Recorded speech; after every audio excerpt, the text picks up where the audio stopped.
Martin Creamer from Mining Weekly Online. Just getting onto that technology now. How many ounces do you think could conceivably come from that process? Our biggest single lever we have in terms of the South African region is around the technology, which is around reef boring. I want to point out this is not mechanization. It is around reef boring technology where we drill effectively a hole through the rock and we extract the rock. We have ramped up the pace in terms of our technology.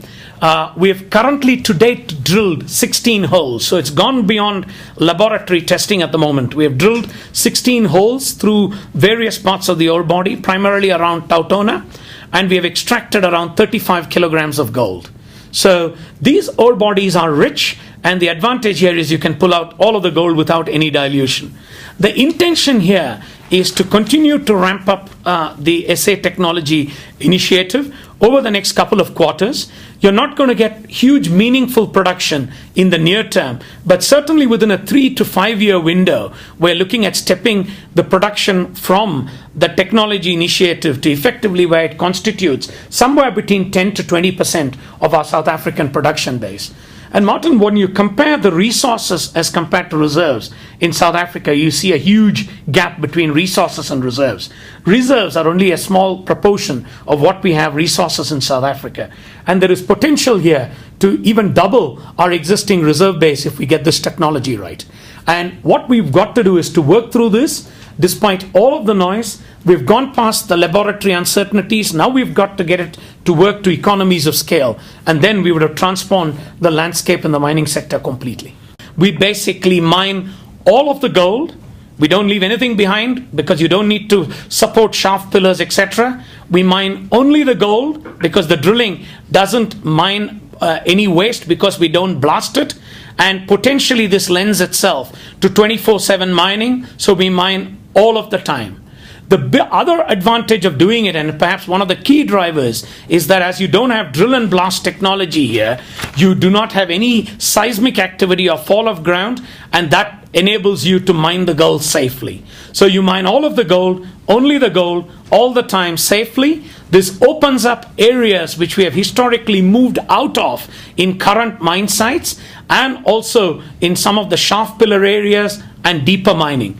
So if we do nothing in South Africa, the labor levels will drop, but technology potentially opens up new areas within mines and historically mined out areas to change the profile of not just the gold industry, but potentially other industries as well. And importantly, it provides a tool which is productivity, which enables us to basically address a number of issues which the industry currently faces. What you're looking at over our shoulders is a hole which is 30 meters long at a 27-degree dip.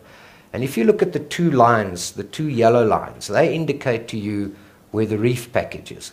And you'll see the hole perfectly takes out all of the gold. Every drop of water and every grain of rock that comes out of that hole is properly captured. So we should not be talking to a mine core factor issue with this kind of mining. The white block defines what you would have taken out there in the conventional mining method. And you can see the amount of dilution that we add to the rock with our current mining method. Getting this process to operate 24 hours a day, 365 days a year. And that certainly remains our intent. The key here is getting scale. And have any other companies approached you to use this technology? Number of companies have approached us, both from the gold sector and from the platinum sector.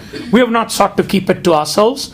But at the end of the day, there is an early starter advantage in this process because we've been putting time and energy aside, and you've got to adapt some of these equipment to fit to your specific ore body depths and widths, etc. So we do have an early starter advantage, approximately 3 to 4 years.